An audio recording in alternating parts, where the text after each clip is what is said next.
apresentou alguns privilegiados. Marina, Maria, faz um favorzinho para mim. Começa de novo. Começa a leitura de novo, por gentileza. Tá. Muitos ainda convivem com o conceito antropomórfico de Deus. Antropomórfico.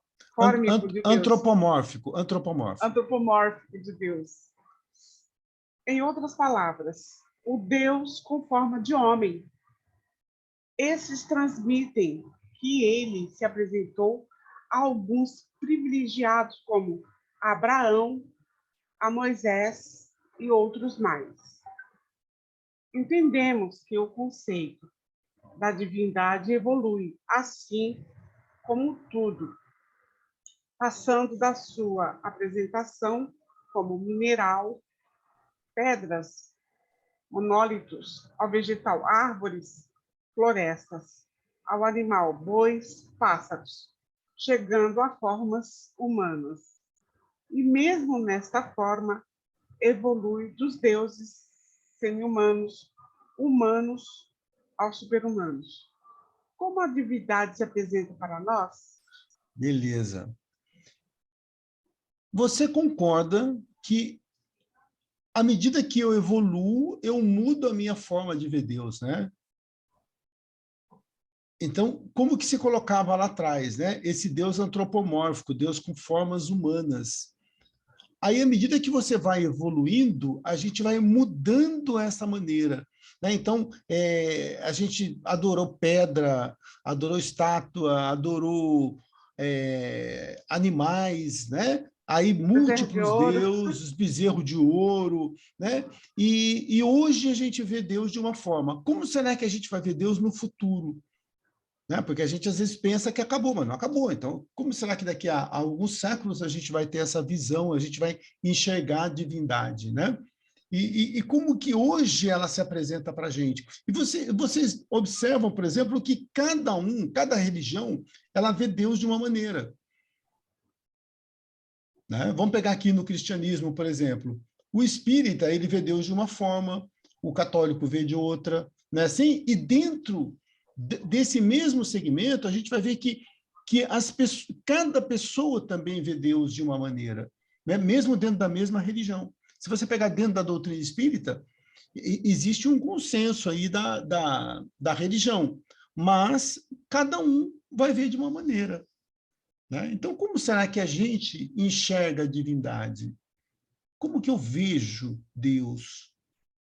Será que a gente já parou para pensar nisso? O que é Deus para mim? Como que eu consigo ver? Carlos, estava pensando bem nisso. Uma das coisas que Sócrates foi condenado, né, à morte, foi justamente questionando isso. Quando ele falou algo assim, não foi que nós fizemos Deus a nossa imagem e semelhança, os deuses, né, naquela época. Não só com a cara como se fosse uma pessoa superpoderosa, mas com os nossos defeitos, com as nossas iras, com as nossas paixões.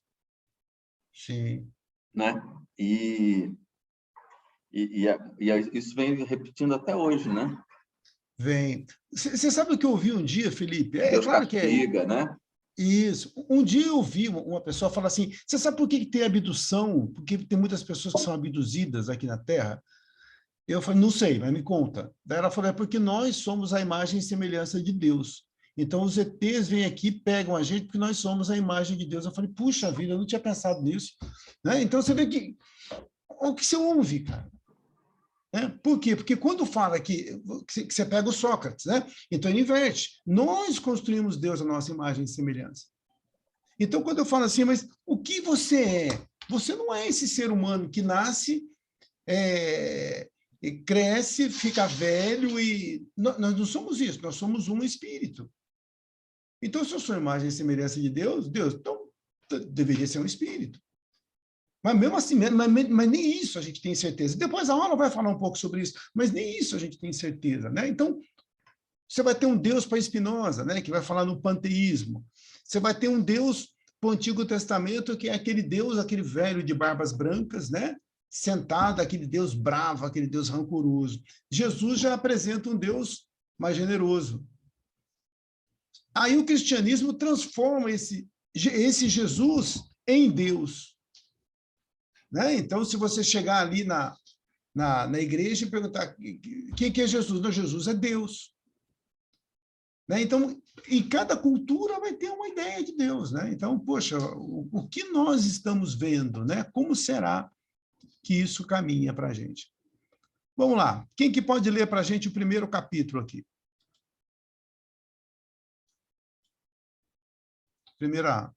O tópico primeiro aqui. Vamos lá, então, Ana. Também, eu falo, mas pode também chamar cada um na sua lista. Ah, é você, Ana? Então, não, Ana, eu vou chamar na janelinha. Vai a Ana que está na janelinha aqui. Peraí, deixa eu só fechar aqui, que minha cachorra tá fazendo escândalo. É o introdução? Isso, esse 1.1. Tá. Este capítulo tem por objetivo um estudo mais aprofundado sobre o entendimento do homem com respeito à divindade. Buscar quem é ou o que é Deus para o homem das regiões mais longínquas em todas as épocas da humanidade. Ela visa também investigar o conceito de teologia e qual sua compreensão nas mais diferentes religiões. Todas têm por base a crença em Deus. Em cada uma delas, a divindade pode assumir diferentes nomes, mas todas se fundamentam num ser criador. Convidamos a todos para, em conjunto, percorrermos as crenças de todas as épocas da humanidade e investigarmos o que de comum elas apresentam sobre quem é este ser superior, arquiteto e criador de tudo quanto há. Teologia. O dicionário Aurélio apresenta a seguinte definição para o termo teologia: é o estudo das questões referentes ao conhecimento da divindade, de seus atributos, relações com o mundo e com os homens e a verdade religiosa. A etimologia da palavra tem origem nos termos tel, que significa Deus, e logia, cuja significação é estudo, conhecimento. O vocabulário teologia é frequentemente tido como uma nomenclatura originada na Igreja Católica. Isto, porém, não corresponde à realidade etimológica. Os gregos a utilizavam em seus estudos acerca das divindades séculos antes de Cristo. De início, a Igreja cristã teve reservas quanto ao seu uso devido ao politeísmo grego. A partir do século IV, entretanto, passa a Igreja Cristã Oriental a usá-lo e a Igreja Cristã Ocidental somente a partir do século XII, com Abelardo. Com o passar do tempo, a Igreja Católica e depois as igrejas reformadas se apropriam do termo, proclamando cada qual a sua teologia. Concluímos pela definição dada pelo dicionário que a teologia é o estudo de Deus e das coisas divinas, independente de cada credo religioso. Ao anexarmos à teologia os termos católica, grega, egípcia, reformada, espírita, cristã, ocidental, estamos fornecendo sob que ótica o estudo de Deus está sendo conduzido. Olha que interessante, né? Se Deus ele é uno, só existe um, então era para a gente ter uma teologia, não era para ter tantas teologias. Mas, de acordo com a cultura, de acordo com, né, de onde eu venho, eu vou ter a teologia voltada para aquele lado que eu professo, né, para aquela fé que eu professo. E eu fico pensando aqui, quanto mais eu me aprofundo na teologia espírita, eu vou entender um pouco mais a teologia espírita. Mas eu me recuso, eu viro as costas para as outras teologias. Certo? Quem garante que a minha teologia é a correta? Porque se eu tenho a teologia católica, eu tenho a teologia protestante, eu tenho a teologia espírita, eu tenho a teologia lá do Oriente, a teologia... Então, cada um ele vai estudar a sua. E aí a gente não vai chegar a lugar nenhum. Você concorda comigo? Quanto mais eu estudo, mais eu me aprofundo naquilo. Por isso que a provocação desse livro é que eu vejo um pouquinho da teologia do outro.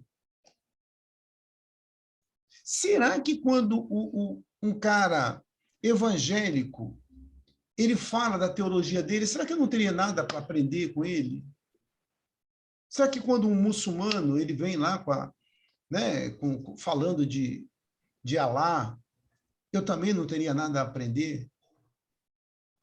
E muitas vezes a gente se fecha tanto em cima daquilo que a gente está aprendendo, na nossa bolha, que a gente fica preso ali. É claro que a gente vai tentar se aprofundar um pouco mais na teologia espírita. Mas quando a gente conversa por aí, e você pergunta nas diversas religiões, cada um vai ter uma ideia, né, sobre o que seria essa teologia, né?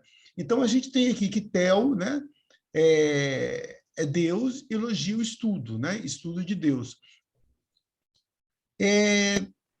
Quando a gente vem aqui para a teologia espírita e se aprofunda nessa teologia e ouve as pessoas falando, por exemplo, sobre... Vamos pegar lá um evangélico ou um católico.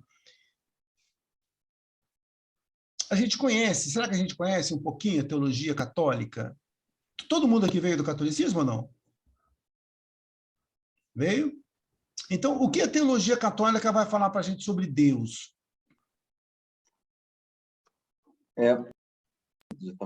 Interessante de conhecer também é saber o quanto que a gente não tirou da outra, ou quanto que a gente não está repetindo coisas que as outras teologias já traziam ou falam e a gente acha que está inventando a roda, né? Que muitas vezes a gente só copiou do outro, né? Você sabe uma coisa que eu estava pensando esses dias? Por exemplo, a gente fala num Deus imanente. Depois a gente vai lembrar o que é imanente. Imanente que está em toda parte. A gente fala muitas vezes da espiritualidade. E chega um evangélico, chega um católico, vamos pegar só aqui no cristianismo, e fala assim, Jesus está me falando.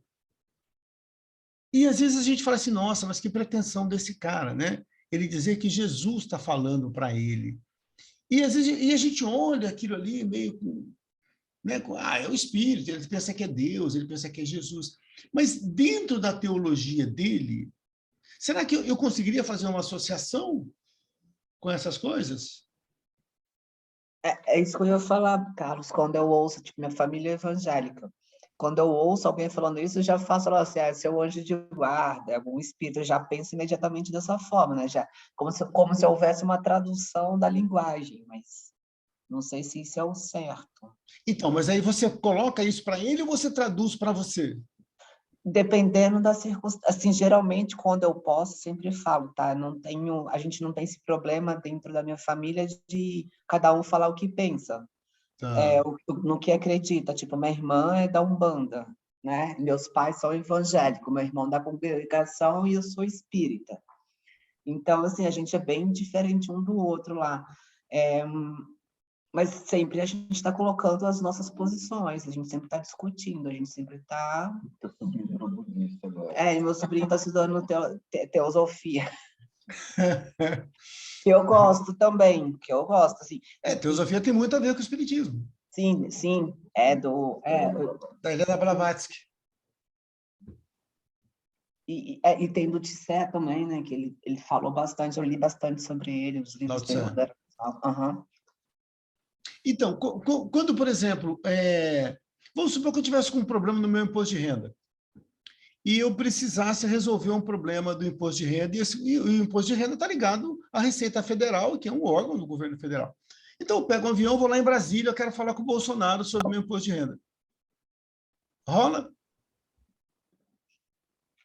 Acho que ele não vai me receber para resolver isso, né?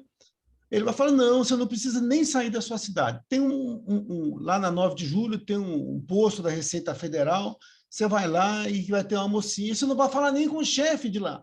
Uma mocinha do balcão vai resolver o seu problema. Se você não resolver isso online... Inclusive. Oi? Vai ser um terceirizado, inclusive, que eu fui lá durante a pandemia. Isso. O fiscal fica de home office. As mocinhas terceirizadas que te atendem. Pois é. E só que aquela moça que está resolvendo para mim, ela não estaria falando em nome da Receita Federal? Ela não está falando em nome do governo? Então, eu não preciso... Então, na minha teologia, na minha cabeça, eu não preciso falar com Jesus, com Deus, ou com... Porque a espiritualidade está me mostrando. Mas quando um evangélico fala, Jesus está me dizendo, de uma certa forma, ele também não tem lá suas razões, porque aquele espírito não está dizendo para ele, muitas vezes, estamos falando em espíritos de luz, né? Ele não está dizendo também pela ótica daquilo que o Cristo ensinou, né? Então, quem é, na verdade, aquele que está falando, não importa muito, mas importa a mensagem. Né? Então, muitas vezes eu vejo o mundo de acordo com a minha teologia. Tudo aquilo que a gente falou sobre envelhecimento aqui está muito ligado ao pensamento espírita. Né? Porque eu vou morrer, eu vou encarnar de novo, eu desencarno, encarno e desencarno. Então, isso eu vou viver esse ciclo várias vezes. Se eu sou alguém materialista, poxa, cara, eu não vou ter essa oportunidade novamente. Eu vou morrer e acabou, eu só... Aí vem o desespero. Né? Posso fazer uma antítese, Carlos? Por favor, manda ver aí. Você está falando, isso que a gente está falando é em função do conhecimento espírita, lógico, a parte racional da gente. Mas quando a gente sente aquela preocupação com as rugas, com o envelhecimento, aquele sentimento que a gente pode traduzir como vaidade, ou seja, insegurança, seja o que for, isso também é ainda aquela pessoa antiga que cresceu num mundo em que você só tem essa vida, que você só tem esse momento. São alguns atavismos, né, que a gente traz, né, Felipe? Isso, pode chamar assim. Eu lembro quando eu fui para morar fora, comecei a ter outras culturas e outros conhecimentos, na hora que o negócio aperta mesmo, ai meu Deus, aí você volta lá atrás onde está a tua raiz. É tipo eu pensar assim, meu mentor espiritual e coisa e tal, isso é uma terminologia espírita, mas o que eu aprendi, que eu realmente tenho intimidade para conversar, é com o meu anjo da guarda. Entende o que eu quero dizer? Sim. Sim.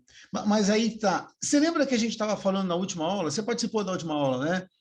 Que foi o café filosófico. O café filosófico. Sim. E a gente chegou uma hora que estava falando sobre as personas, sobre as máscaras que a gente tem.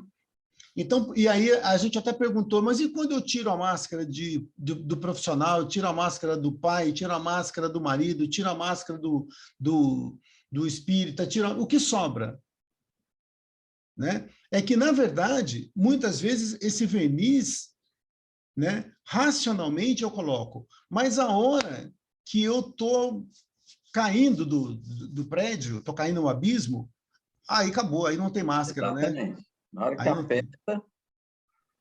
Minha Nossa Senhora Aparecida. Né? Então, aí... A gente fala sobre isso quando a gente estava nessa aula aí, que é assim, a gente fala que a gente é cristão. Não é espírita, não é católico, a gente é cristão. Não é uma máscara de ser cristão. E a gente não é cristão dessa vida, provavelmente, né? A gente vem trazendo... Eu espero que não. Então, mas será que... Mas olha que interessante isso que você colocou, Ellen. Será que na última encarnação eu era cristão? Eu acho que eu era. Eu acho que eu era. Será que a gente não podia ser? Tudo bom, Ricardo? Tudo bom? Boa noite a todos. Beleza, seja bem-vindo. Tudo bem?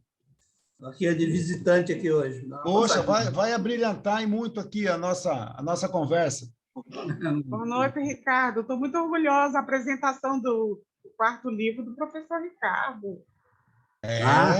Verdade. Prefaciou, lindo. Ele prefaciou lindo prefácio.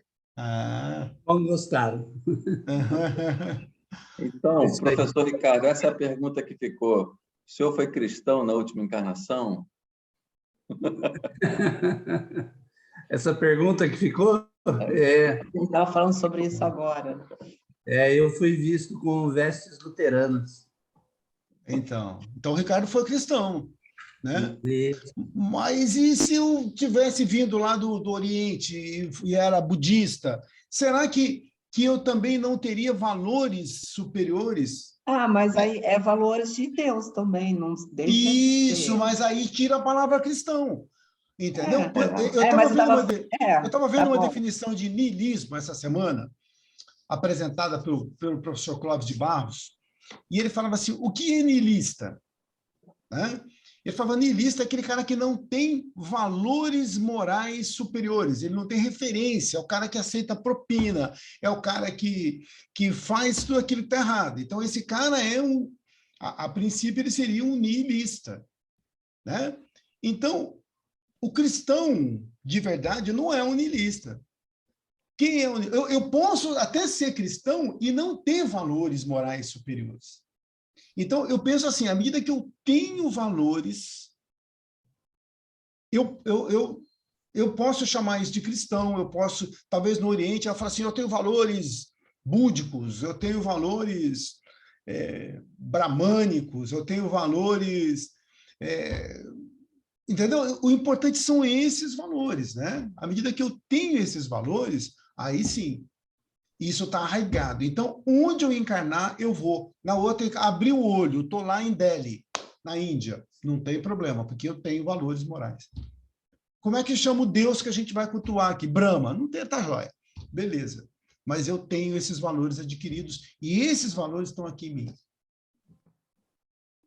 Esse eu não vou perder, né? Esses valores eu não perco. Então, eu acho que isso, essa conquista. Então, quando eu estou caindo do abismo, aí eu mostro quem eu sou. Na hora da dificuldade, a gente estava falando, Ricardo, que na última aula teve um momento que estava falando das máscaras, né, que nós temos. E quando eu tiro todas as máscaras, o que sobra? Então, a gente estava até brincando, quando a gente está caindo no abismo, aí não tem máscara. Né? Quando eu estou passando pela dificuldade, muitas vezes eu esqueço essas máscaras. E aí eu sou aquilo que realmente eu sou. Né? Aí eu me desvendo, né? E aí é que a gente vai ver que valores é que eu tenho. Então, a máscara, desculpa, quando a gente comentou, né? Se a gente for fazer um exercício e pensar se todas as pessoas fossem tirar suas máscaras hoje, como é que ficaria a vida em sociedade? Rapaz. Impraticável, né? Impraticável. Então, a gente acaba entendendo que, apesar de não ser o ideal, ela também é um recurso social, ainda no nível evolutivo que nós estamos, é necessário. Vai ser bacana quando cada um de nós aqui tirar a máscara e o que aparecer ser o eu verdadeiro. Eu ter satisfação com esse eu que se apresenta. Eu acho até que na Escola de Aprendizes do Evangelho a gente já faz esse trabalho de reforma íntima. Não há muitas dificuldades para a gente andar pelos ambientes sem a máscara, porque a gente já faz esse exercício, né? E, de uma certa forma, a gente já tem ali uma autoestima, a gente se olha e consegue se gostar. Mas uma grande maioria está lutando com seus demônios. Uhum. Né? Então, essas pessoas que aí estão lutando com suas dificuldades, seus demônios, para a vida em trabalho, a vida em sociedade, elas são obrigadas a colocar uma máscara. Né? E essa máscara, Ricardo, só indo ao encontro do que você falou, nem sempre significa coisa pejorativa, coisa ruim, né? Sim. É que eu tenho que... Lembra daquela... Tem uma passagem, uma parábola que fala daquele festim de núpcias, que fala que você tinha que estar com a roupa adequada para ficar naquela festa. Vocês lembram disso? E aí, como alguns não estavam com a roupa adequada, eles foram enxotados da festa. Então, essa máscara, muitas vezes, pode ser a minha roupa adequada para aquele momento. Né? Então, por exemplo, se eu estivesse conversando num outro nicho, talvez o vocabulário ele mudasse um pouco, porque aqui a gente está falando dentro do mundo de filosofia. Então, você usa um vocabulário que está mais ligado à filosofia, onde as pessoas entendem mais. Se você está num outro meio, conversando com pessoas de um outro segmento, você vai falar outras coisas. Se eu estou falando num ambiente que não é espírita, eu já tenho que tomar um certo cuidado, né? Então, são essas pessoas aí que a gente vai tendo que vestir, mas a essência tem que ser a mesma. Perfeito. Mas, Perfeito. então, essas máscaras, Carlos, não é só uma questão de se esconder atrás dela. Não. Mas você pode estar construindo o seu eu através dessa experiência que você está vivendo. Hoje, digamos, está todo mundo aqui com máscara de filósofo. Vamos filosofar hoje, certo? A gente não vai falar de música, os problemas sociais, outros problemas externos.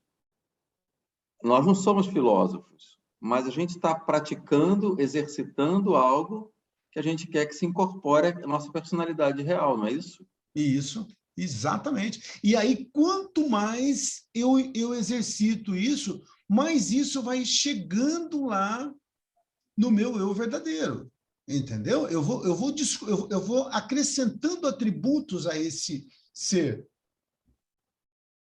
E eu vou enriquecendo esse ser, com o questionamento, com o pensamento um pouco mais racional, mas ao mesmo tempo entendendo que não dá para ser só razão. Né? Então, eu vou aprendendo e vou... Então, assim, eu estava ouvindo uma definição muito bacana, que fala assim, ó, sabedoria vem de fora... Não, minto, intelectualidade vem de fora para dentro. E a sabedoria vem de dentro para fora. Tá? Sabedoria vem de dentro para fora. Mas, só que para ela sair de dentro e ir para fora, de uma certa forma, ela teve que entrar também. Então, de repente, eu aspiro. Quando é para dentro, é aspirar. Né? Então, eu puxo a intelectualidade e vou soltar a sabedoria. Mas isso demora. Né? Porque nem sempre essa intelectualidade vai virar sabedoria. Uhum. Né? A sabedoria ela também vem da vivência. Né? E aí, então, por exemplo, o cara que é sábio, ele está fazendo isso, não é mais por verniz. Ele tem isso já dentro de si, ele já adquiriu essa característica. O Chico Xavier, aquilo que ele fazia não era verniz. Eu não estou dizendo, ele tinha a persona do médium. Era uma persona, no bom sentido, tá? Porque ele era considerado o maior médium do Brasil. Então, quando ele ia conversar com alguém, ele tinha que usar aquela persona de um grande médium. E lá dentro ele tinha o ser. Mas aquele ser do Chico Xavier já era um ser que tinha muita sabedoria para enfrentar tudo aquilo que ele enfrentou. É complexo isso, né? Mas eu não sei se eu estou sendo muito claro com relação a isso. Não, legal, Carlos. Até foi bom colocar isso aí para corrigir, né? Porque a etimologia da palavra máscara, né, é persona. Nós somos espíritos que a cada encarnação assume uma persona. E o que nós somos, de fato, é uma individualidade que é a soma de várias personas. Isso. Que vão sendo construídas ao longo do tempo. Alguma parte dela se manifesta hoje, outras ficam no inconsciente, podem se manifestar sob determinadas circunstâncias, né, nos dando, às vezes, uma habilidade para, por exemplo, social que a gente não tinha. Né? É a manifestação de uma personalidade nossa que, naquela época, naquela encarnação, estava acostumada com determinado tipo de situação. Então, assim, é isso mesmo. Foi bom você colocar essa coisa no bom sentido, né? Porque, geralmente, quando a gente fala de máscara, a gente está sempre falando de... As pessoas colocam máscaras no sentido negativo, né? Agora, uma coisa interessante que eu vi aí no começo da conversa, que eu acho que é legal então, reforçar, que o importante é a ideia de Deus, né? A fé, a concepção de Deus. A ideia de Deus nós vamos carregar dentro de nós.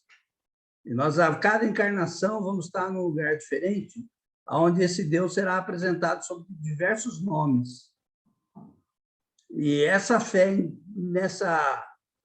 nesse Deus, nessa instância superior que a gente carrega dentro de nós, nos dá um sentido moral para a vida. Então, a gente vai carregar isso. Enquanto espírito, quando isso já está estabelecido dentro de nós. E aí é a luta constante da vida material, né? Onde nós somos, por diversas diversas vezes acossados, somos cutucados a fazer coisas que fogem desse pensamento, dessa ideia de Deus como uma instância moral. E quanto mais essa instância moral estiver assentada na nossa mente, fizer parte do nosso eu, nós vamos, independente da cultura, nós vamos ter mais força para ter atitudes morais, que é esperado do Supremo Bem, né? Que é a figura que apoia toda a fé, né? Vamos ter mais força para fazer e vamos fazer menos força para fazer isso, né? Isso. Vai passar a ser algo natural, né? Fazer. Essa semana eu estava olhando na rede social um cara que estava elogiando um motorista de aplicativo, porque o cara acho que esqueceu uma carteira no carro e tinha uma grana lá e aí ele conseguiu mandar uma mensagem, o cara veio e devolveu. Então, assim, e aí todo mundo elogiando a atitude do motorista. E a gente vê isso toda hora, né? Então, vai chegar um momento que isso não vai ser mais... Isso. É o mínimo que eu poderia fazer, né? Então, você vê, ainda estamos numa sociedade que valoriza esse tipo de atitude, tem que valorizar. No estágio que nós estamos, temos mesmo que valorizar. Mas vai chegar um momento lá na frente que isso vai ser tão comum que a gente não vai mais nem precisar frisar, porque é simplesmente aquilo que eu deveria fazer mesmo. Teologia Espírita, quem que é o próximo? Aqui na minha janelinha, quem acabou de ler foi o Felipe, né? Foi a Ana Patrícia, então agora a Ellen aqui. Pode ser, Ellen? Pode. Teologia Espírita. Como vimos, cada religião tem sua própria visão da divindade. Portanto, é correto acrescentarmos ao vocabulário da teologia a qualificação própria de cada linha religiosa. Isto posto, vejamos a definição de Herculano Pires, que nos tem a dizer que a teologia espírita é a parte da doutrina que trata de Deus, que procura estudá-lo dentro das limitações da nossa capacidade cognitiva. Não se depreenda, entretanto, do fato de haver uma teologia espírita, que seja ela eivada de simbolismos e dogmas. Pelo contrário, ela utiliza da lógica e da razão e vai direto aos corações e às mentes das criaturas. A teologia espírita não cria dogmas, não impõe, propõe. Não se imagina detentora da verdade absoluta, mas compreende-se limitada, embora busque incessantemente ampliar seus conhecimentos e seu respectivo entendimento.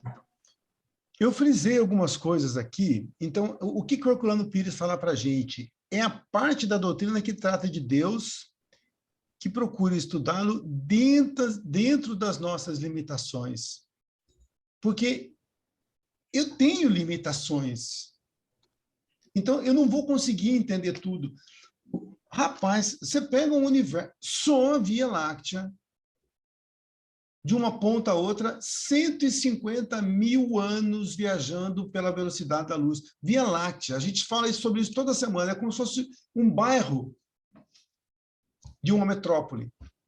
Nem isso, muito mais até. Só aí, então, se eu vivesse a minha vida inteira, se eu tivesse nascido numa nave e viajado à velocidade da luz a vida inteira, eu não teria saído do lugar, praticamente. Então, assim... É o tempo da evolução do Homo sapiens. É o tempo da evolução do Homo sapiens, né? Então, como que eu quero entender Deus desse tamanho? Entendeu? É como, sei lá, a formiga querendo entender o universo, como se fosse... Sabe, a gente não tem capacidade para entender isso.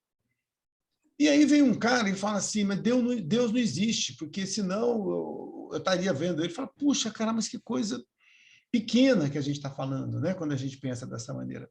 Então, é a criatura ínfima tentando entender um criador monumental. Então, o que a doutrina espírita vai fazer? Por isso que ele fala aqui, ela não impõe, ela propõe.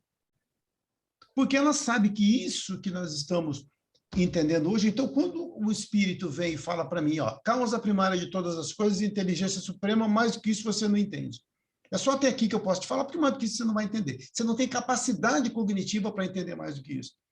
Então, que brecha que ele está dizendo? Olha, daqui a algum tempo, quando a espécie tiver uma capacidade um pouco maior, talvez a gente venha dando mais algumas doses aí de conhecimento. Né? Então, a teologia espírita, ela não vai criar dogmas e vai tentar usar um pouquinho da lógica. Entende a questão do relojoeiro? Então, ela vai falar assim, o Voltaire vai dizer o quê? Poxa, mas se está tudo aí, é porque alguém criou. Não tem como eu estar andando numa região qualquer e ver lá uma casa e falar assim, não, isso aqui foi que os tijolos foram caindo e o vento soprou e aí fez aquela massinha, veio depois construir um telhado. Não tem como. Aquilo tem que ter uma causa inteligente. E o universo tem. Mas dentro daquilo que a gente ainda consegue explicar, né? Não dá para ir muito longe nisso. Carlos, eu vi na nossa turma da EAE, na discussão do Livro dos Espíritos, né? O debate do Livro dos Espíritos, umas pessoas colocando como assim, os espíritos só deixam a gente saber até aí, que Deus é a causa primária de todas as coisas, a inteligência do universo. E fora isso, os espíritos não deixam a gente saber o que é mais. E aí a gente tem esse debate, a questão não é que não deixa saber, não é que até aí só que você vai saber, é falta da capacidade mesmo cognitiva, como disse aí o Herculano Pires, né? A gente não teria a capacidade de entender isso. Agora, Felipe, eu vou fazer um parêntese aqui, tá? Eu acho isso, tá? Eu acho assim, ó, nós estamos vivendo num planeta de prova e expiação. E para que a gente possa tentar cumprir de maneira satisfatória aquilo que nós estamos cumprindo, aquilo que nós estamos fazendo, eu acho que existem regras. Porque se a gente soubesse de tudo, mesmo que a gente tivesse capacidade para entender mais, talvez a gente não conseguisse cumprir direito aquilo que a gente tem que cumprir. Então, assim, olha, você vai para lá, mas só que para você ir lá para esse planeta, você tem que você não pode saber de tudo, porque se você souber de tudo, perde a graça, entendeu? Eu tenho comigo essas coisas assim. Então, os próprios espíritos, eles não vão dizer para a gente, mesmo que algumas coisas que a gente já tivesse capacidade de entender, porque senão a gente talvez não fizesse da maneira que tem que fazer aqui na Terra. Talvez a gente não desse valor à experiência. Não sei se eu sou claro quando eu falo isso. Entendeu? Como se fosse algumas regras mesmo. Se esse cara souber disso, aí perde a graça o jogo. Né? Então, talvez algumas coisas a gente mesmo que tenha capacidade, a gente não vai saber enquanto estiver aqui. Né? E outro, mesmo depois que estiver lá no plano espiritual, também não vai saber. Né? Acho que... Eu fico pensando sobre essa teoria também, a pegadinha. Fala, Ricardo, quer falar alguma coisa? Então, realmente alguns espíritos fazem afirmações assim que destoam completamente da doutrina, né? No Livro dos Espíritos fala que nós não temos ainda um tipo de percepção para poder compreender a Deus. Então, a falta no nível material que nós estamos, há coisas que estão muito além, que fogem da compreensão, é uma outra realidade. Né, que aí é necessário uma percepção diferente. Um dos sentidos, um sexto sentido, um oitavo sentido, não sabemos. Então, assim, a princípio, é a limitação da própria existência mesmo. E com relação a isso que o Carlos colocou, né, por exemplo, o véu do esquecimento funciona como esse, que filtra aquilo que é necessário para essa encarnação. Nem tudo ajuda, né, nessa encarnação. Os espíritos, se vocês pegarem as obras básicas, eles se preocuparam mais em falar da imortalidade da alma, com bastante detalhe, praticamente 2/3 do Livro dos Espíritos é isso, do que falar de Deus. De Deus, no Livro dos Espíritos, fala muito pouco. E também não fala da erraticidade, né, Ricardo? O Kardec, em nenhum momento, ele fala do que acontece no plano espiritual. Quem vai falar é o Chico. Né? Mas o Kardec não fala, ele não cita nada da erraticidade. A O gente melhorou budismo um não fala da pouquinho. erraticidade. Oi? Não, mas que a gente melhorou um pouquinho, o Chico trouxe informação nova. Isso mesmo, Ellen, é isso mesmo. Isso Mas mesmo. posso falar uma coisa sobre Deus, assim? Vocês estavam falando sobre a gente entender Deus, que a gente não tem essa capacidade, que a gente vive aqui nesse mundo material e coisa e tal. Mas se a gente for olhar o mundo, o nosso mundo material, a nossa carne, o nosso corpo, tudo que está na nossa volta, é um funcionamento muito perfeito, encaixa tudo muito certo. Tem hora que eu fico, tipo, eu vejo alguma parte do corpo humano, é muito impressionante como é que ela funciona, no que ela faz, entendeu? É um encaixe que eu fico assim, só Deus pode ter feito isso, não tem outra pessoa no mundo. Mesmo sendo um mundo muito pesado, muito 3D que a gente vive, mas nosso nascer do sol, assim, vermelho, maravilhoso, num dia, cara, é só Deus que pode ter feito isso. Outro dia eu estava vendo uns perfumistas falando que eles estavam tentando reconstruir o cheiro da terra molhada. Eles não conseguem fazer isso. Só Deus consegue fazer isso, entendeu? É umas coisas que, assim, Deus às vezes não tem explicação, mas ele está dentro de nós, né? A gente é parte dele, a gente sente ele. Não sei. Sim. Assim, teve uma aula que vocês tiveram já, acho que nos livros anteriores, eu não me lembro exatamente o livro, onde ele fala do objeto evidente e o objeto inevidente. O objeto evidente é tudo que se apresenta aos sentidos. Agora, o objeto inevidente, no caso, Deus. Deus é o objeto inevidente, ele não se apresenta aos sentidos. Porém, ele deixa evidências, rastros. Então, e é tudo que você está comentando aí. Então, filosoficamente, essa é a trilha que a gente segue. Porque existe essa questão também da experiência pessoal, de sentir Deus, e por aí vai, mas isso é algo muito pessoal, subjetivo, que em termos de filosofia, fica difícil você argumentar e levar isso adiante. Porque a experiência subjetiva pode ser questionada de N maneiras. Então, a gente vai pelo caminho da trilha da lógica, olhando o mundo. Mas muita arrogância nossa, a gente fica questionando um pôr do sol, falando que isso não é meio evidência. Quem é capaz de criar um negócio desse? Bom, quando a gente fala de Deus, vai conversar, por exemplo, com irmãos evangélicos, você começa a questionar um pouco de Deus, ele fala assim: quem é você, o vaso de barro, para questionar o oleiro? Minha família é evangélica. Mas eu acho que é do ser humano. Eu estou com um livro aqui, são 3 pessoas, recomendo esse livro aqui. Deus é uma invenção. São 3 franceses intelectuais.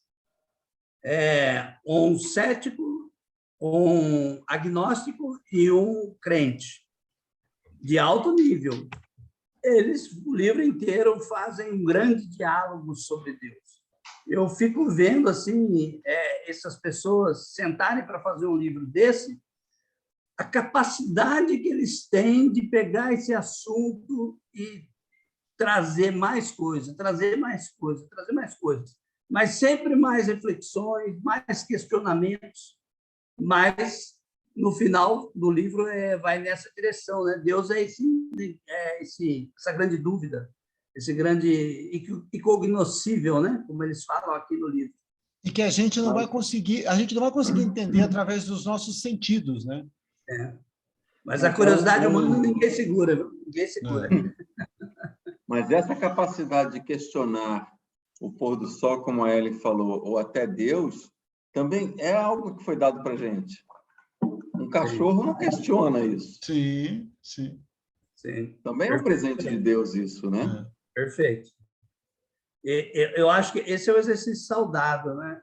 A gente procurar fazer esse exercício do discernimento reconhecendo as limitações. É como Pascal nos dizia, né? Pascal ele falava assim que o coração tem razões, né? Que a razão desconhece. Então, há limites para a razão. Então, a gente respeitando isso, e a partir dali é pelo sentimento, perfeito.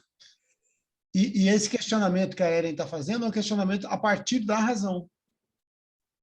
A partir Entendeu? da razão. Então, você está olhando, com sentido, você está olhando o pôr do sol. Mas o cavalo também olha o pôr do sol, o cachorro também olha o pôr do sol, e muitas pessoas olham o pôr do sol como se aquilo fosse natural. E aí, o que a razão está fazendo? Ela está falando, poxa, cara, demais isso. Isso não seria, entendeu? Poxa, como que isso pode acontecer? Né? Eu estava vendo ontem uma foto da Terra tirada da Lua. Que coisa absurda, porque você vê uma foto de Marte, por exemplo, é aquele planeta vermelho árido. Você vê uma foto da Lua, também é aquele negócio árido. Aí você vê uma foto da Terra, parece que só falta pulsar aquilo, né? Aquela azul, né? Então de longe você está vendo que aquilo está cheio de vida, né? Então assim, poxa, você está vendo a presença de Deus em tudo que é canto, mas é através da razão. Só que isso, como o Ricardo falou, é subjetivo. Porque eu posso mostrar isso para um outro cara que é filósofo e é materialista e não acredita em Deus, ele vai falar assim, não, isso aí é a natureza que criou e pronto. É um acaso aí no espaço. É um acaso, né? E pronto, né? Então... É um acaso azul. Acaso azul. Felipe. É para ler? Isso. Começa aqui a teologia espírita. É aqui, ó, é divisão da teologia. Divisão da teologia espírita. A teologia espírita, segundo Cajazeiras, se divide em natural, tá? Mediúnica e moral. Oi? Ele é um escritor, esse Cajazeiras. Depois, no final do capítulo, tem lá alguma coisa sobre ele. Eu ia perguntar. Bom, a teologia natural é o resultado dos estudos dos pensadores espíritas, começando por Kardec, e se estendendo aos seus seguidores Leon Denis, Bezerra de Menezes, Francisco Cândido Xavier, Divaldo Pereira Franco, Herculano Pires, Deolindo Amorim, Carlos Embaçaí, Caibar Schutel, Hernani Guimarães Andrade, todos baseados na lógica e na razão, bem como arrazoados sobre Deus, alicerçados pela teoria espírita. Essa é a teoria natural. Teoria mediúnica, através dos ensinamentos que nos chegaram por meio de mensageiros divinos, os espíritos superiores orientados pelo espírito da verdade. Isso basicamente é do Livro dos Espíritos, né? Que é bem breve, como a gente tinha comentado. Isso. Também.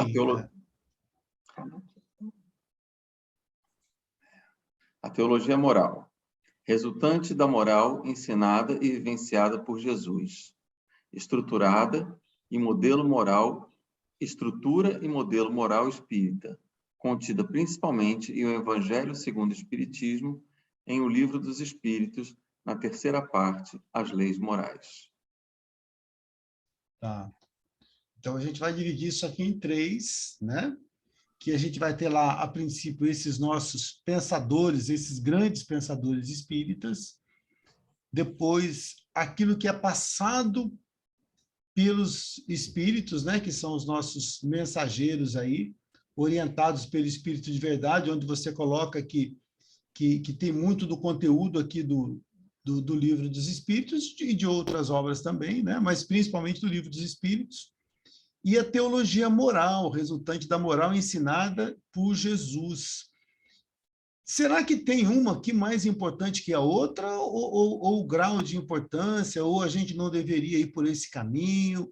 O que será que é o que mais pega para a gente? Ou será que sim, eu só consigo chegar em uma através das outras? Será que é uma escala natural isso aí? Eu acho que começa pela vivência da moral que Jesus deixou para a gente, né? Ou ela termina nessa vivência da moral de Jesus? Para mim começa, que a régua dele é muito alta. Para eu ter tipo assim, vamos lá, vamos pensar, tá? Um ponto que me dói muito. Jesus amava todo mundo igual. Não tinha diferença para ele, em circunstância alguma. Mesmo que fosse ladrão, mesmo que fosse qualquer coisa. Eu não tenho nem de longe, esse discernimento dele. Talvez é melhor deixar essa para entender depois? Começar pelas outras mais lógicas. Então, quando eu pego essa teologia natural, que vem lá dos pensadores espíritas, então eles estão formando né? Um arcabouço aí de conhecimento. Aí toda essa teologia, ela é reforçada por essa teologia mediúnica que vem, né, dos mensageiros divinos aí, né, orientados pelo Espírito de verdade, para desembocar onde? Naquilo que realmente vai ser o significado de tudo, que é a teologia moral. Né? Então, onde eu vou buscar essa moral. Por exemplo, aquilo que você falou, Ellen, é interessante, porque, por exemplo, quando eu falo que eu tenho que amar as pessoas, amar meu próximo, aí você pode me perguntar, mas eu tenho que amar também aquele cara que estuprou alguém? Tenho. Eu tenho que amar aquele cara que matou e cometeu uma chacina? Tem. Eu tenho que amar o cara que tatuou o nome dele no rosto da menina? Vamos pegar um negócio que está mais próximo da gente? Tem. Que é o que Jesus propõe e que você falou, que nós estamos longe. Porque quando a gente pega alguns exemplos assim do dia a dia, fica mais difícil para a gente poder entender o que Jesus propôs. Porque aquele cara que cometeu a chacina, aquele cara que entrou na escola e matou 20 lá nos Estados Unidos, esse cara é um espírito que está vivendo em desequilíbrio. E ele também precisa ser amado. Não estou dizendo que ele não tem que ser punido, mas ele tem que ser amado. Então, o mundo que nós vivemos hoje, ele ainda está muito distante disso. A gente ainda está muito distante. Oi, Ricardo. Eu gostaria de fazer uma ressalva aí. Que hoje a gente tem uma noção de amor muito impregnada com o sentimento, né? Então, na poesia, na música, né? Então, no tempo de Jesus, amor era uma coisa um pouco mais prática. O amor ágape é tudo aquilo que você sai de você em direção ao próximo.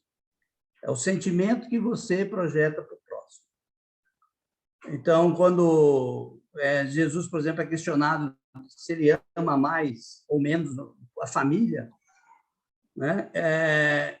No sentido do dia de hoje, você fala assim, mas como que Jesus não ama a mãe? Porque nós estamos impregnados desse sentimento de um amor romântico, né? E Jesus, quando ele é questionado isso lá, ele fala assim, não, a minha família é universal. Eu amo a todos. Então, assim, esse salto de compreensão ainda, dentro dos limites que nós estamos, é ainda algo a ser alcançado ainda. Né? Que a gente ainda não... Então, assim, o Evangelho segundo o Espiritismo, quando ele fala assim, sobre essa questão, ele vai colocar o seguinte, que a gente nunca vai ter o mesmo sentimento por um inimigo pelo qual a gente tem por um amigo. Porque há uma relação fluídica, energética. Né? Então, assim, a sensação que te passa uma pessoa que você gosta é uma pessoa que você tem algum ressentimento, ou até as situações que o Carlos colocou, traz outra vibração. Então, só pela vibração é diferente. O que é esperado, sim, é que eu desejo o bem para todos eles. Que eu projete esse bem, esse amor. O amor é essa doação que está saindo de mim e indo para o outro. Então, eu quero que o detento lá, ele se recupere, que ele torne uma pessoa melhor. Eu não vou alimentar sentimentos ruins contra ele, nem de vingança, nem nada. E essa é a linha cristã, da moral cristã, né? Da gente se defrontar com o mal no mundo e retribuir com a moeda do bem, quer seja em ações, em palavras ou pensamentos. A gente conquistar essa moral. Porque assim, não dá para eu ficar beijando e abraçando aquele cara. Mas é importante que eu vibre para que ele melhore. E geralmente o que a gente faz? A gente quer que o cara se lasque, né? Então, o que acontece? A gente está vibrando negativamente. Então, Jesus, ele vem propor isso para a gente. Olha, não é assim. Porque esse amor que a gente tem hoje, que a gente sempre fala assim, o amor de Jesus é um amor incondicional. Mas o que é um amor incondicional? É um amor que não exige nenhuma condição para que seja dado. E o amor que nós sentimos aqui na Terra, ele é muito condicional. Eu te amo até que você não pise na bola comigo. Pisou na bola, não amo mais. Não é isso que acontece hoje? Então, isso não é amor.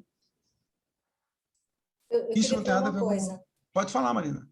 Eu acabei, não sei se eu li, agora, pior que eu tenho que anotar onde eu li, eu não lembro. Que é aquela coisa, a gente não precisa amar esse bandido, esse assassino, esse ladrão, tal. Mas ele, em algum momento, ele teve alguém que o amou, a mãe dele. Né? Porque todos têm uma mãe, todos nasceram por uma mãe. Então, todos foram amados em algum momento. Então, eu acho que é esse pensamento, é essa vibração que a gente tem que emanar para esses perdidos, essas almas perdidas, porque eles estão desviados, né? Mas eles você, tiveram uma mãe. Eu li em você colocou algum lugar isso. Isso que você colocou da mãe é muito bacana, porque o amor de mãe, ele é o mais próximo, daquilo que Jesus propõe. E você foi muito feliz na sua colocação pelo seguinte: quando você vê o cara lá preso porque cometeu um crime hediondo, dificilmente a mãe deixa de visitar, ela vai lá. E não significa que ela seja conivente com aquela situação. Não significa que ela ache que o filho não, ela sabe que o filho cometeu um erro, mas mesmo assim ela está ali apoiando aquele filho. Não é? Então, esse amor de mãe é aquilo que Jesus propõe para que nós tivéssemos com a humanidade. Se eu não consigo ter isso na prática, pelo menos que em termos de vibração. Então, por exemplo, eu vejo um cara que cometeu um crime hediondo. Ao invés de eu vir aqui, nossa, mas que absurdo. Eu sei que ele cometeu um crime hediondo, mas eu deveria vibrar para que ele alcance o seu reequilíbrio e volte a ser uma pessoa. É difícil para burro, não é? Sim, muito difícil, mas esse tipo de pensamento, que em algum momento ele teve amor de mãe, eu acho que eu aceito mais. Uhum. Entendeu? Assim, eu não preciso amar diretamente, mas eu sei que a mãe dele ama ele. O amor Tá, mas daí não é você que está amando, quem está amando é a mãe dele. Mas eu estou vibrando. Ah, mas Eu quando estou você. vibrando, eu estou pensando nesse amor. Isso, então essa vibração é uma forma de amor. A vibração é uma forma de amor. Porque aí para mim fica mais leve. Isso. Se for uma vibração positiva, é uma forma de amor. É isso mesmo que a gente está falando.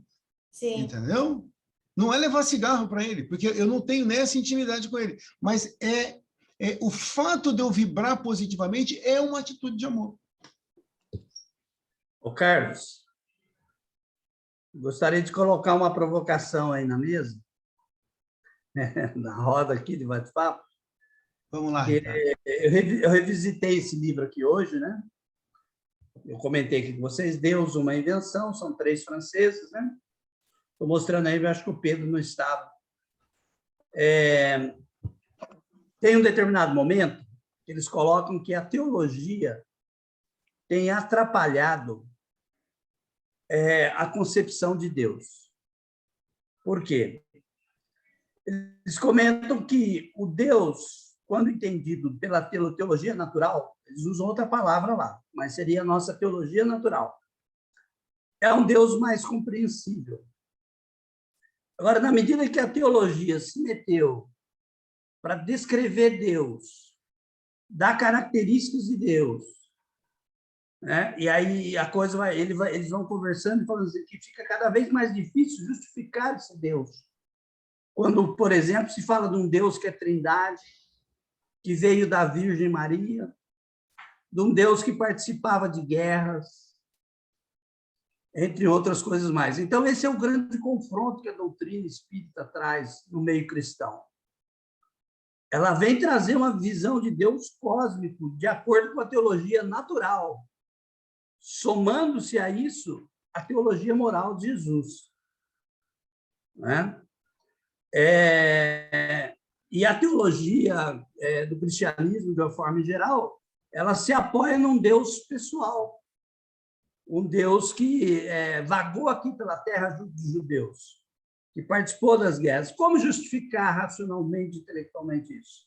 É por isso que na Europa, ele coloca aqui que na Europa, nos países mais avançados, já não se aceita mais essas concepções que, para eles, é consideradas infantis a respeito da divindade. Dorme com esse barulho. Mas é verdade mesmo. Verdade mesmo. É. Quem que é o próximo? O Felipe já leu, Ellen já leu, Pedro? Posso ler. Viu, Ricardo, eu estava aqui sim, eu só estava no escurinho, mas estava aqui sim, eu vi o seu comentário. Viu? Não, Pedro. É interessante, hoje eu estava no supermercado, né? E chegou um jovem do meu lado, né? Logicamente, eu não perguntei a religião, mas provavelmente evangélico, como a gente estava falando, né? Cada um tem seu estilo, né? Quando a gente vê o jeito da pessoa orar, a gente já identifica ali mais ou menos, assim como nós espíritas. E ele chegou para mim e né, educadamente, meu senhor, eu posso fazer uma oração para o senhor? Eu falei, lógico que pode, né? Quem de nós não precisa de oração, né? Vamos. Então ele fez a oração tudo ali e lógico no final da história assim tinha alguns livros para mim, né? Eu tenho aqui livros. O Carlos estava falando também no início aí, né, do tema. Eu tenho alguns livros aqui também. Eu tenho, vamos dizer, a Bíblia o que seria o Evangelho Espiritismo dos Adventistas, né, que é o material da Ellen White, né, que a gente precisa conhecer, né, como é que você vai fazer as comparações, como é que você vai achar que realmente você está certo sobre alguma coisa se você não buscar ali. Mas, na verdade, eu corri ali do livro do garoto, né, eu dei uma olhada assim, tudo, eu falei assim, não, deixa eu explicar para você. Eu expliquei para ele a minha situação, respeitando a dele, né? Fiz uma pequena doação ali e ele já, né, ficou todo contente, já saiu, já pegou o que vinha passando ali pelo lado. Então, é bastante interessante a gente, só falando um pouquinho lá do começo, o Carlos vê que eu estava acompanhando mesmo, né?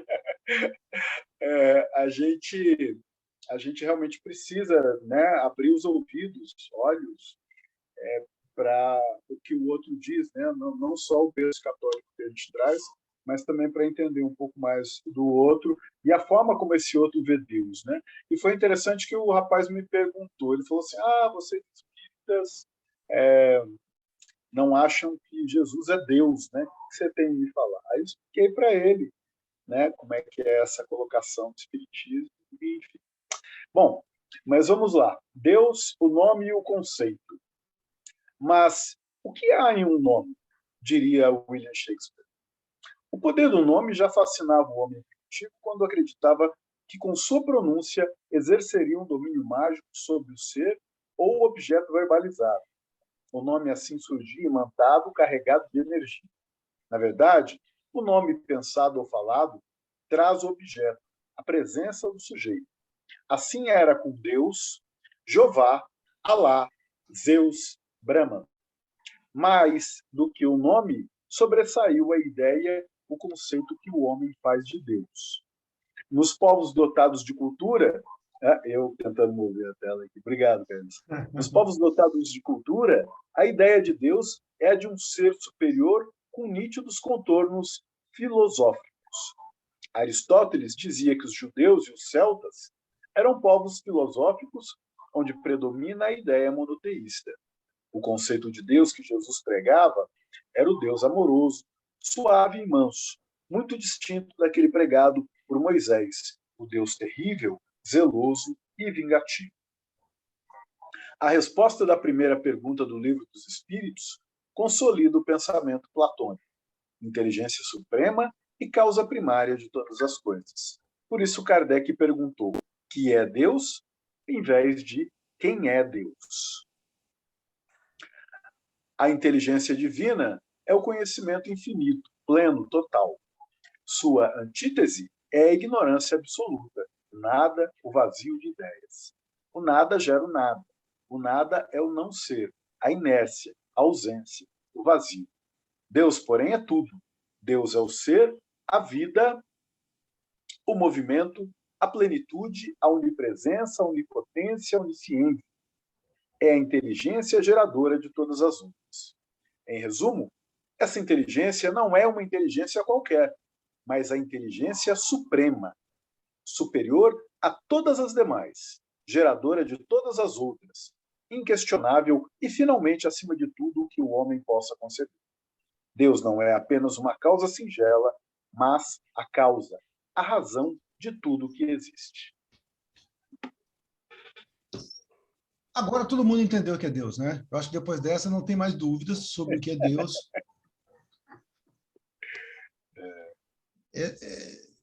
Tudo que você imaginar foi criado por Deus, né? Então você imagina o universo, imagina o ser humano, imagina a formiguinha, a areia da praia, a terra, o mar, né? As leis naturais, as leis divinas, o espírito, as vidas sucessivas. Então, assim, não é, como ele fala aqui, não é uma inteligência qualquer, né? É a inteligência suprema. Porque aí, como é que eu vou explicar essas próprias leis naturais? Lei de destruição, lei de... Então, quantas leis que existem, né? Então, assim, é realmente algo muito complexo, né? Então, e essa inteligência geradora de todas as outras inteligências. E aqui, eu não vou me estender muito para que vocês possam colaborar também, essa pergunta de Kardec aqui é muito interessante, que ele não pergunta quem é Deus, mas ele pergunta o que é Deus. Porque aí ele nem está personificando mais. Né? O que é Deus? Né? E é sempre uma pergunta que me intriga, porque quando eu chego nesse tipo de pergunta, eu já saí daquela questão do Deus antropomórfico. Eu já saí de uma pessoa e já estou indo em algo muito maior.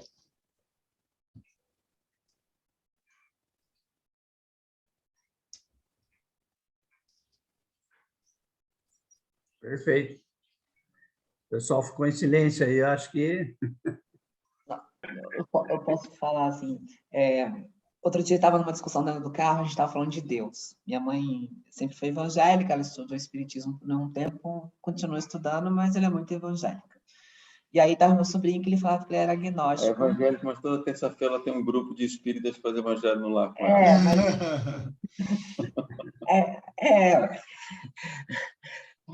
Mas depois eu falo uma outra questão. Aí a gente estava falando sobre Deus. Quando eu falei para o meu sobrinho o que eu achava que era Deus, os olhos do japonês arregalou, né? Porque ele é japonesinho. Quando eu falei que Deus não era um velhinho sentado numa cadeira de barba castigando a gente por fazer alguma coisa errada, né? Eu falei, Deus é energia, onde a gente está, o que a gente respira, o que a gente vê, que não sei o quê. Aí ele falou, jura que você acha que Deus é isso? Que a sua concepção de Deus é isso? Eu falei, a minha sim. E aí, até para minha mãe ficou surpresa, minha mãe falou, como é que você está pensando isso? Eu falei, pensando não, para mim, na minha concepção, é a minha certeza, entende? E acaba sendo ofensivo. No século XXI, essa coisa ainda está arraigada. E aí um jovem que pensa, que questiona, vê ainda na família dele essa aceitação do velho barbudo, aí ele fala, você é agnóstico, você é ateu, você é qualquer coisa, mas isso aí não dá para acreditar, que eu não acredito. Exatamente. Por isso que muita gente vai se dizer agnóstico. E, na verdade, eu já falei aqui algumas vezes, mas é interessante a gente observar isso. A doutrina espírita não é teísta, lembra que eu já falei? Ela não é teísta, ela é deísta. O que é teísta? Teísta é o que acredita naquele Deus antigo, do Antigo Testamento. Aquilo é o teísmo. O que é o deísmo? Se você for lá no Aurélio, o que é deísmo? Está escrito assim, é uma forma de ateísmo. Mas é claro, porque quando você fala desse Deus aqui, você não está negando aquele outro Deus do Antigo Testamento? Você não está colocando Deus de uma outra forma? Não que você esteja negando aquele Deus, mas você está negando aquela ideia de Deus. Então, lá para o cunhado, para o primo da Ellen, ela virou, naquele momento, ateia, porque ela não acredita em Deus da maneira que ele acredita. E eu não sei quem já teve oportunidade de discutir com um ateu. Quando ele começa a botar a contradição de Deus não existir, a teologia dele é basicamente uma teologia ortodoxa, cristã, católica, aquela coisa desse Deus aí que julga, que é um velho de barba branca. O cara fala, não, eu sou ateu porque isso aí não existe. Isso. Nesse Deus ele não acredita. E a gente também não. Então, de uma certa forma, para eles, isso que nós professamos aqui é uma forma de ateísmo. Entendeu? O que o Kardec vai dizer? Oi, pode falar. Engraçado outra coisa também. Quando você lê os clássicos gregos, Homero e outros assim, eles têm uma visão diferente do Deus do judeu. E o ser humano, dentro dessa confusão do mundo, da forma dele enxergar o mundo grego, ele quer se esconder, ele quer passar ao largo de Deus, que Deus não me note, porque depois vem um raio na minha cabeça. Ele não vê Deus como aquele ser bom ou como um pai protetor. Não, ele vê um ser caprichoso, se vê você passando, deixa eu fazer alguma coisa com esse cara aí, para ele dar um pulo. Esse é muito o conceito do grego. Não é de bondade, até o romano também. Uhum. Vamos lá, vamos ver se a gente consegue ir mais um pouquinho. Deus e a existência e os atributos. Quem gostaria de ler? Marina, a vez da Marina aqui agora. Deus e a existência e os atributos. O sentimento da existência de Deus é inato no homem, não dependendo da evolução, nem das ideias adquiridas por ele. Ele intui a existência de um ser superior ao olhar a grandeza do universo e a perfeição da natureza. O homem primitivo desconhecia as coisas abstratas e jamais duvidou do ser supremo. Assim é que a primeira manifestação de adoração foi a litolatria, o culto da pedra. Depois, a fitolatria, adoração às plantas, a zoolatria, o que lembra o totemismo. Finalmente, o processo desemboca na mitologia, com deuses antropomórficos eivados de imperfeições, paixões e vícios totalmente humanos. Desconhecendo o ser supremo em si, é possível ao homem conhecer ao menos alguns dos qualificativos de Deus, ou seja, seus atributos. Deus não se manifesta aos sentidos humanos se fazendo incognoscível em sua essência. Se em essência somos espíritos, ele também o é. Assim, Deus é e sempre foi perfeito, espírito puro. Apesar de nossas limitações, podemos conhecer alguma coisa do Criador, seus atributos. O atributo... Parou? Quer subir mais? Não, pode ir, está aqui, ó. Não, tá aqui, ó. o atributo é aquilo que é próprio de um ser, aquilo que se afirma ou que se nega. No âmbito da revelação, ela nos fornece os seguintes atributos do Criador. Deus é eterno, Deus é imutável, Deus é imaterial, Deus é único, Deus é todo-poderoso, Deus é infinitamente perfeito, Deus é soberanamente justo e bom, Deus é imóvel. Finalmente, Deus é imanente na criação, ou seja, ele está em todos os seres. E neste ponto, as religiões diferem. Algumas o têm como transcendente, outras como imanente, e outras como transcendente e imanente. O Espiritismo se situa nesta última. Bom. Todo mundo entendeu esse último parágrafo aí, né? Uhum. Ficou bem claro isso, não ficou? Uhum. Então, muitos vão colocar Deus como imanente. O que é um Deus imanente? Ele está em toda parte. Ele está em mim, está na Ellen, está no Ricardo, está no Pedro, está em todos os lugares. Isso é muito parecido com o panteísmo. Lembra o panteísmo? É que o panteísmo é que você faz parte de Deus. Tá? Então, a imanência, ela está no panteísmo, mas ela também está nas religiões. Então, quando eu falo assim, ó, Deus onipresente, eu estou falando que ele é imanente, que ele está presente em todos os lugares. É onisciente, porque ele sabe de tudo. Onipotente, porque ele pode tudo. E o que é transcendente? Ao mesmo tempo que ele está em tudo, ele está fora. Ele está fora também. Então, muitas religiões, quando eu vou lá no Antigo Testamento, o que ela vai dizer? Ela vai dizer de um Deus transcendente, um Deus que está fora. Quando eu venho aqui na doutrina espírita, eu vou dizer, olha, Deus está em toda parte, mas ao mesmo tempo ele está fora. Porque ele não poderia ter se autocriado.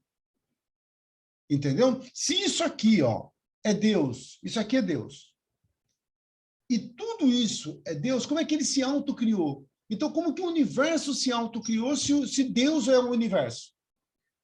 Então, a doutrina espírita vai dizer assim, não, ele não se autocriou, então ele está fora de tudo isso e ele criou o universo. Mas, ao mesmo tempo que ele criou, ele vem e faz parte desse todo. Ele está no todo. Ele está em mim, está em você, está nos animais, ele está na natureza, ele está naquela árvore atrás da Ana Patrícia, ele está naquele quadro atrás do Ricardo, entendeu? Então, ele está em todos os lugares. É claro? Ficou mais claro? Carlos,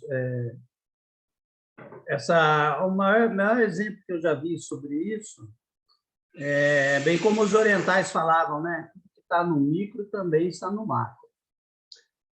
No nosso microcosmos, um exemplo disso somos nós, porque é entendido por alguns que as células são pequenos organismos também de princípios de inteligência, né? E que estão banhados pelos fluidos, né, do ser humano, que influencia sobre essas células. Então, para as células, nós somos imanentes. Mas, ao mesmo tempo, também transcendente, porque ele é algo superior.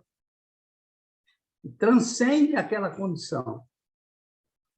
Então, as inteligências menores do nosso corpo, quer sejam células, quer sejam bacilos, qualquer micro-organismo que nós tenhamos no nosso corpo, que sofre a influência dessa inteligência maior que é a nossa, nós praticamente somos aí a divindade, né, de tudo isso. Irradiamos sobre ela, vitalizando, dando saúde, tirando, conforme o estado de espírito, né, conforme as emoções.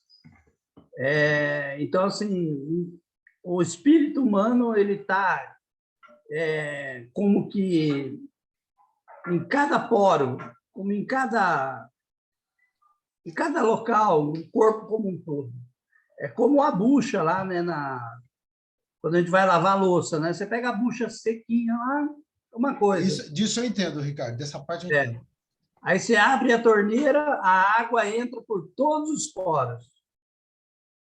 E você pode, muitas vezes, deixar a bucha ali em cima da pia, está ali bucha e água, e você não percebe. Né? Tá lá, se você apertar, aí você vai ver. Então, assim, a água está imanente ali, em toda a estrutura da bucha. Eu acho que, em termos universais, é mais ou menos a mesma coisa. Esse exemplo da célula eu achei fantástico, viu, Ricardo? Porque é por aí mesmo, né? Para a célula, o espírito ele está em todas elas, né? Faz parte de todas elas. E uma vez doente, ele passa isso para ela, saudável, ele passa, então ele está em toda parte, mas ela não consegue ver onde que isso está, né? Mas ela faz parte desse todo. Isso aí. Legal. Vamos lá. Só rapidinho, esse negócio dessa célula, desse exemplo, nossa, esqueci, fugiu o autor. Tem um livro lá, Biologia da Crença. Sim. Né, ele fala bem isso é bem interessante. Agora, fazer a comparação da bucha com o universo, professor Ricardo, eu não gostei, não. Eu fui diminuindo as distâncias conforme o espanto da... Isso aí é porque o Ricardo tem lavado muita louça, né, Ricardo? Aposentou, agora... Eu aposentei, a bucha... Estou entendendo. Muito bem. Agora aplaudo. A bucha é minha companheira diária. Quem gostaria de ler agora? Gisele, acho que é a vez da Gisele. Você está por aí, Gisele? Tô sim. Então, vamos lá. As leis e o acaso. Deus, a causa primária, tem um elemento extrínseco, que é a lei, relação constante e necessária entre o fenômeno e a causa. É através da lei que Deus manifesta sua vontade soberana.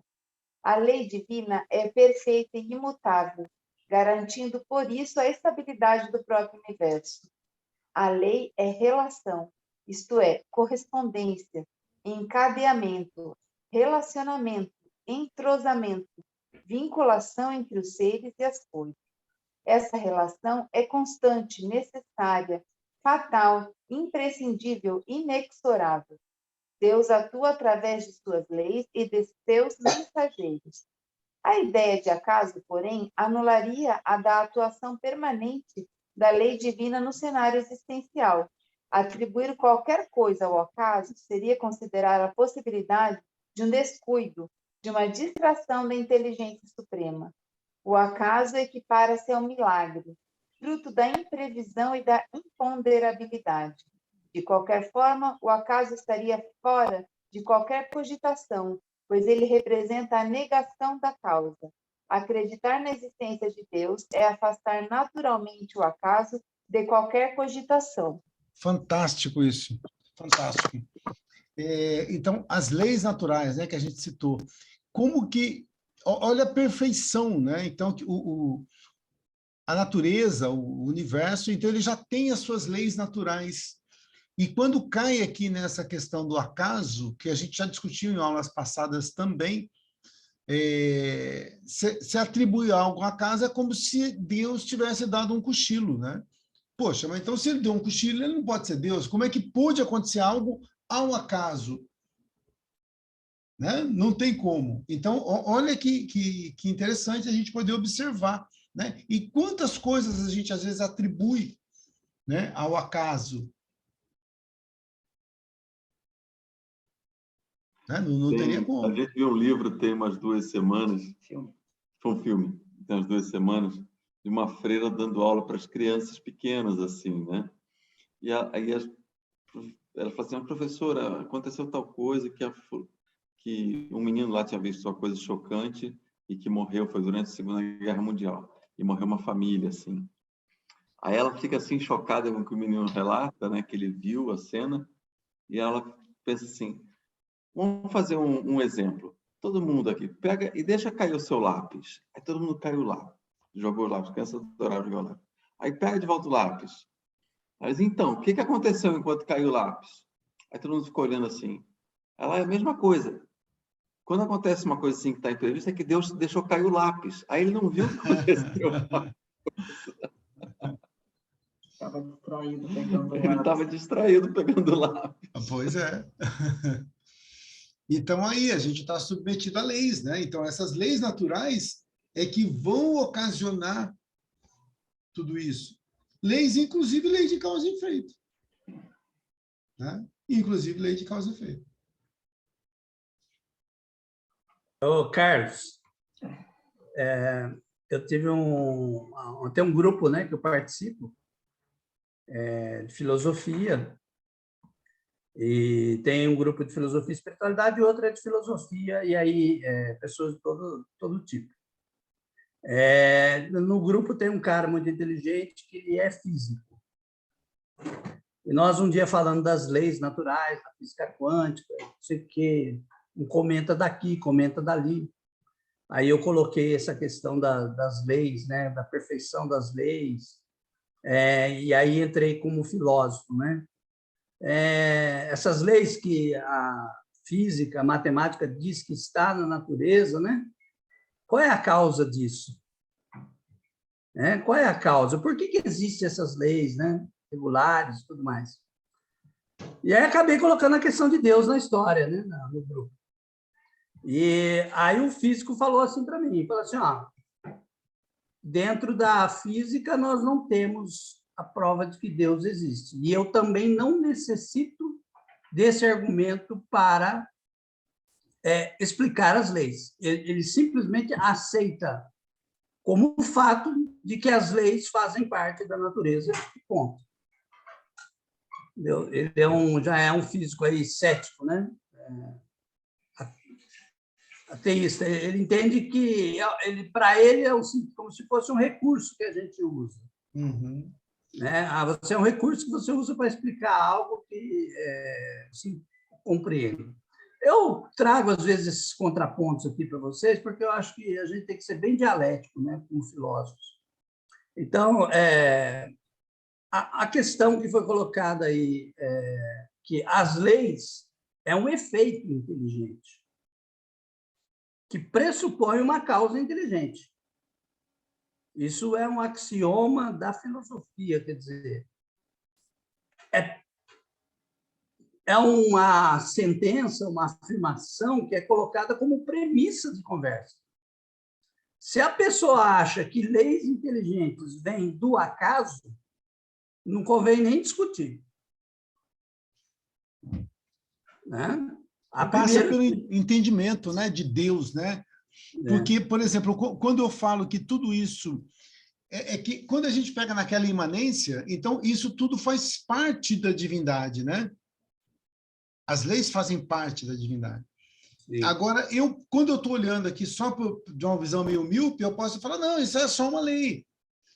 Né? Mas isso não significa que existe Deus. É que Deus está tão grande que na verdade, às vezes eu não vejo porque é muito pequeno, às vezes eu não vejo porque é muito grande. Né? E como eu sou minúsculo, então eu não estou conseguindo enxergar aquilo, eu estou vendo um dos efeitos, como você colocou, né? Mas eu não estou conseguindo enxergar ali, né, a totalidade. O exercício que a gente pode fazer é se não houvessem leis organizadas, fosse o universo, a realidade à nossa volta, fosse puro conflito de moléculas, sem organização, sem leis. O universo como existe, né, não seria. Então, assim, há aquela pergunta assim, por que há algo em vez de nada? Há algo porque há leis que fazem com que essas moléculas, partículas, sejam direcionadas. E aí a gente vê uma ação inteligente. Essa lei é uma ação inteligente. E essa lei, então, como efeito inteligente, para o filósofo vai falar assim, mas qual é a causa? Por isso que Voltaire falava, né? Não posso crer que nesse imenso relógio não haja um relojoeiro. Um relógio não surge do nada, não surge por acaso. E essa é a linha filosófica, né, que a gente tem que conseguir procurar embutir nas pessoas, incutir, compartilhar com as pessoas. O Pedro aí teve a oportunidade de dar uma palhinha aí para o irmão evangélico, né? Às vezes eles falam que eles pensam muitas vezes que a gente quer tirar o mérito de Jesus, né? Ao dizer que ele não é Deus, mas muito pelo contrário.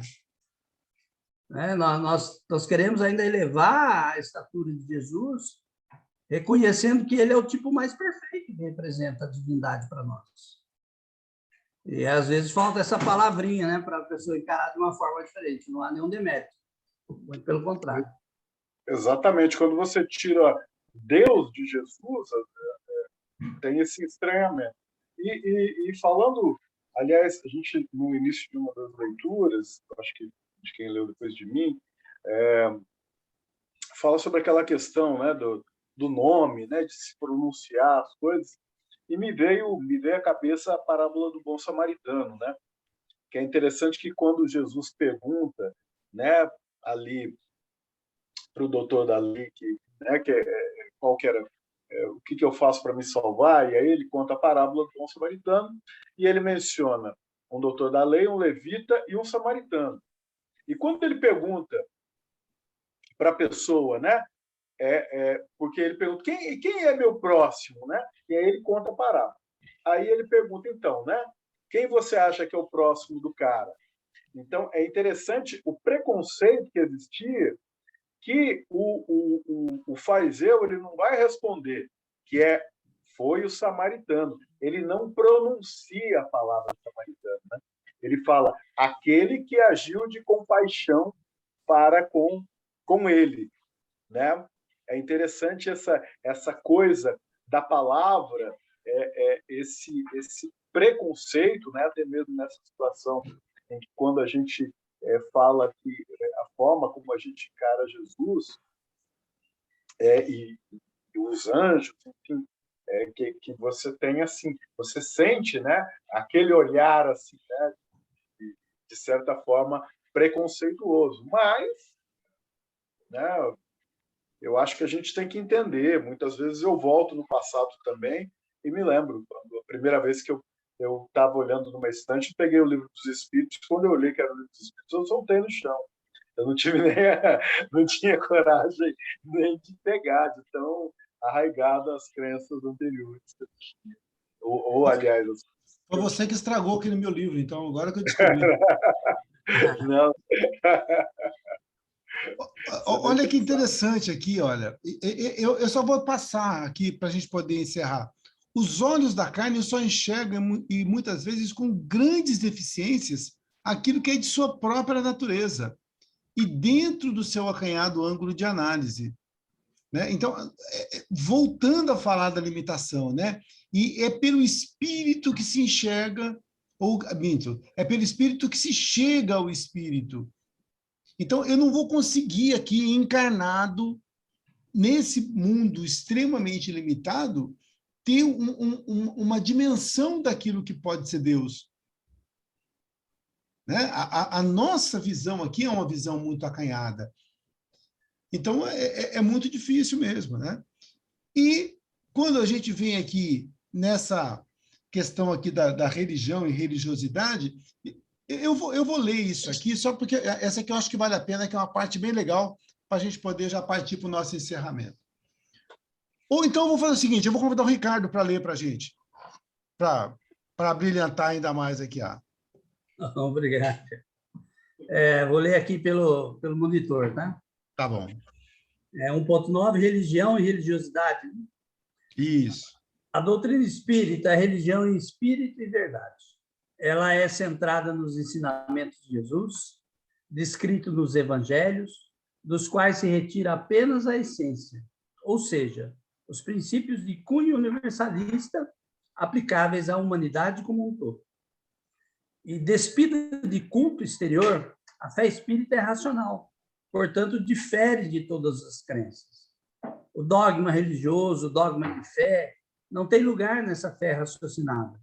Se sustenta em princípios de razão. A fé espírita funda-se, em primeiro lugar, no conceito de Deus e nos atributos da divindade.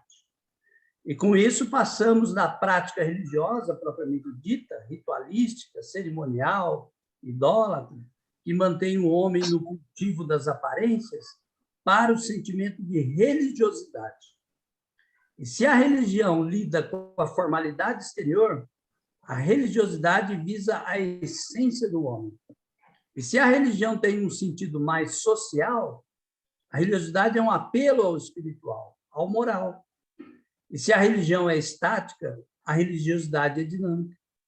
Se na religião Deus é transcendente, no sentimento de religiosidade, ele é transcendente e imanente, despertando afetividade no indivíduo. A religião espírita, assim, leva o ser humano a uma reflexão séria e permanente acerca do seu comportamento na vida de relação. Ela conscientiza o espírito em evolução de que ele necessita reformular seus conceitos de vida, combatendo o egoísmo, o orgulho, os vícios, a ociosidade, os excessos e os impulsos instintivos.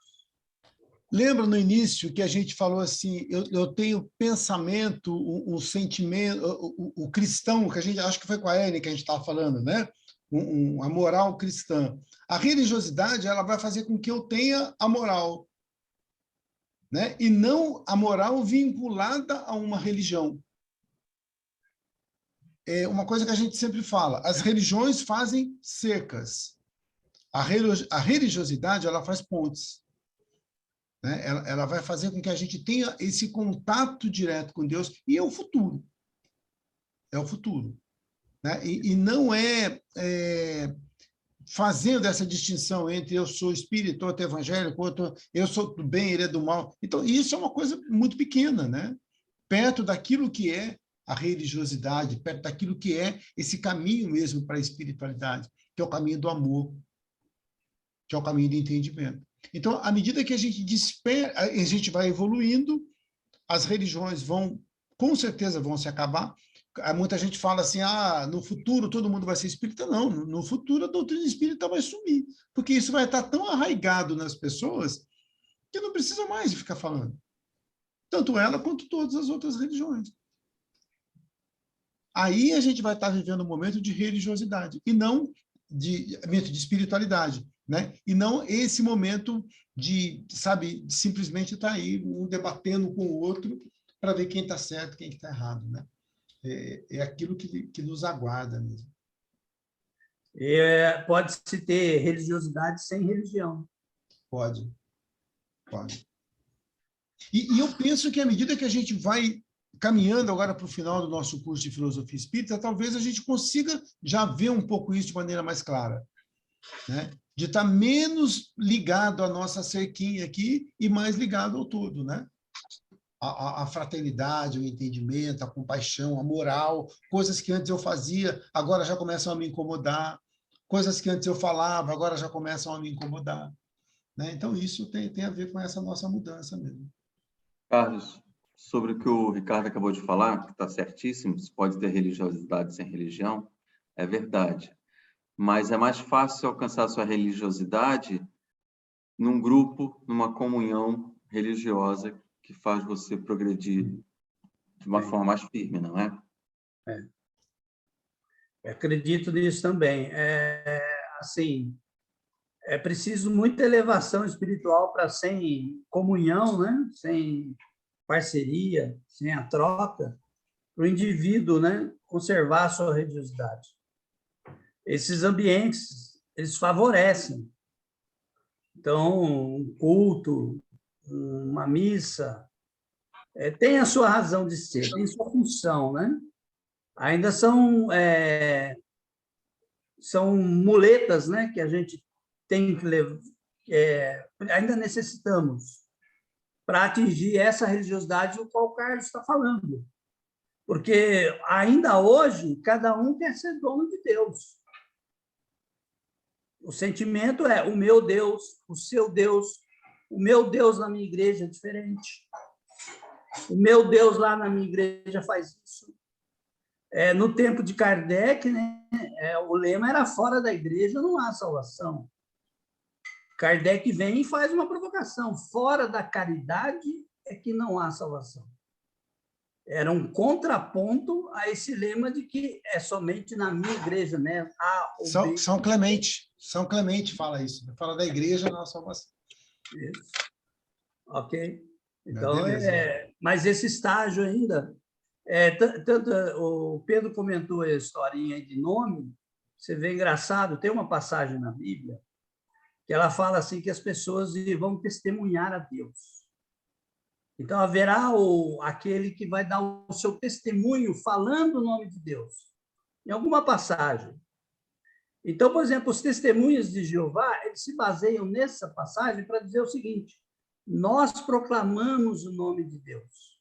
Somos as testemunhas do verdadeiro Deus, que é Jeová. Eu convivi com testemunhas de Jeová durante muito tempo, conheço bem essa história. Então, eles têm um orgulho disso, de serem aqueles que confirmam esse versículo bíblico, proclamando o verdadeiro nome de Deus, que é Jeová. Só quando você faz um estudo lá de Jeová, e vai buscar a palavra Jeová, vai para Yahvé com Y, H, W, você chega na concepção judaica de YHWH, de Deus, ele é impronunciável, incognoscível. Jeová é uma mudança, chamada de transliteração, né? Quer dizer, pegamos as palavras dos judeus, fomos adaptando de língua em língua, de Yahvé e Jeová, até chegar no Jeová. Então, veja que nível que nós estamos ainda, uma boa parte ainda da humanidade, né? Mas está personificando, né, Ricardo? Isso. Está personificando Deus, né? Aí volta de novo aquilo que a gente tinha falado, né? Então agora já virou Deus de novo antropomórfico, né? Com formas humanas e tudo Então, mais. Né? E diante disso, Carlos, eu entendo que a proposta espírita é de vanguarda. Mesmo tendo saído lá no século XIX, né? A gente for pensar até nos dias de hoje, ainda é desafiador para muita gente. Um Deus teísta, que age pelas leis da natureza, que não tem um nome e não é antropomórfico e outras coisas mais. Então, assim, a gente não deve se espantar quando a gente falar de Deus, a moda espírita, de que a pessoa do outro lado não compreenda. Que é bem diferente. Ela está presa a uma teologia, a conceitos que vêm milenares, que é o esforço nosso de esclarecimento nesse sentido, né? De ampliar essa visão de Deus. Beleza. Bom, deixa eu ler a conclusão. Um grande pensador já dizia que o homem não vai encontrar Deus através dos seus sentidos. Pode, no máximo, com o auxílio deles, descobrir, encontrar seus efeitos e suas leis. Sua compreensão, seu entendimento só será alcançado via intelecto. Seus auxílios e suas ajudas nos chegam através de nossos sentimentos e de nossa fé. Muitos homens creem que ele não é o Criador, mas criação do próprio homem. Enfim, ele, em sua grandeza, entende perfeitamente todos aqueles que estagiam ainda nessa fase da descrença e, mesmo diante disso, não se perturba, pois entende que até a infância espiritual é passageira. Isso é uma bela esculhambação que é dada para todos nós, né? Que ainda temos que entender, né? Ainda somos crianças, né? Dentro de todo esse conceito, tentando entender. É como se fôssemos crianças na pré-escola tentando entender que derivada integral e coisas desse tipo, né? Está longe, mas também não significa que a gente possa negar tudo isso. Beleza, gente? Tranquilo? Quem gostaria de fazer um encerramento para a gente?